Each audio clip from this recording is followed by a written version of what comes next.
Bapatla assembly నియోజకవర్గం స్వతంత్ర అభ్యర్థిగా పోటీ చేస్తున్నానని డాక్టర్ కె శివభాగ్యారావు గారు తెలిపారు. గత 4 ఏళ్లుగా పూలే అంబేద్కర్ రాజ్యాధికార సమితి ఆధ్వర్యంలో అనేక ప్రాంతాలలో పర్యటించినప్పుడు వైశ్య కులం వారు సమస్యలతో ఇబ్బందులు పడుతున్నట్టు ఆయన పేర్కొన్నారు. వీరిలో కొంతమంది వైశ్య వ్యాపారస్తులు బ్యాంకు రుణాలు పొందలేకపోతున్నారని అన్నారు. బయట వ్యక్తుల నుండి 10 రూపాయలు అంతకంటే ఎక్కువ వడ్డీలకు అప్పులు తీసుకుంటూ తిరిగి చెల్లించలేక నష్టాల పాలవుతున్నారని తెలిపారు. బాపట్ల అసెంబ్లీ నియోజకవర్గం నుండి తనను శాసనసభ్యునిగా గెలిపిస్తే పావలా వడ్డీకే 10 లక్షల వరకు రుణాన్ని కోఆపరేటివ్ బ్యాంక్స్ ద్వారా ఇప్పిస్తానని ఆయన హామీ ఇచ్చారు.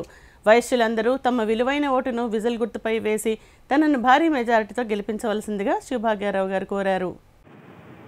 బాపట్ల నియోజకవర్గ ప్రజలందరికీ కూడా నమస్కారం. నేను కట్టిల శివభాగ్యారావు ఇండిపెండెంట్ అభ్యర్థిగా పోటీ చేస్తున్నాను. బాపట్ల నియోజకవర్గంలో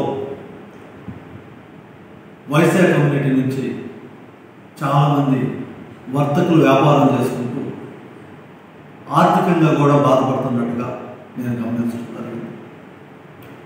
అదేవిధంగా అన్ని ప్రాంతాల్లో ఉన్న వ్యాపారస్తుల యొక్క స్థితిగతులను పరిశీలించినప్పుడు బ్యాంక్స్ నుంచి లోన్స్ రాక 5 రూపాయల వడ్డీకి 10 రూపాయల వడ్డీకి వీరు వెళ్తున్నారు.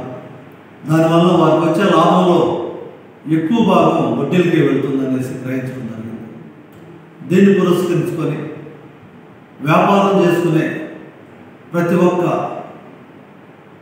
వైశ్య సమాజానికి కానీ ఏ సమాజం నుంచి అయినా వ్యాపారం చేసుకుంటూ ఉంటారో వారందరికీ కూడా పావలా వడ్డీకి 10 లక్షల రూపాయల వరకు కోఆపరేటివ్ బ్యాంక్స్ ద్వారా లోన్స్ ఇప్పించాలనేది నేను డిమాండ్గా గత 4 సంవత్సరాల నుంచి చేస్తున్నాను. నాకు మద్దతు ఇచ్చి ఒక్క ఛాన్స్ మార్పు కోరుకునే మీరు ఒక్క ఛాన్స్ ఇచ్చి నన్ను గెలిపించగలిగినట్లయితే ప్రతి ఒక్క కుటుంబానికి ఆధార్ కార్డుతోనే సెక్యూరిటీగా పెట్టుకుని 10 లక్షల రూపాయల వరకు పావలా వడ్డీకి ప్రతి ఒక్క వ్యాపారస్తుడికి ఇవ్వాల్సిందిగా నేను డిమాండ్ చేస్తాను. అది వచ్చే వరకు కూడా పోరాడతాననేసి మీ అందరికీ మాటిస్తున్నాను. ఒక్క ఛాన్స్ ఇచ్చి మీ ఇంట్లో 4 ఓట్లు ఉంటే 2 ఓట్లు ఇవ్వమనేసి నేను మనసారా అభ్యర్థిస్తున్నాను.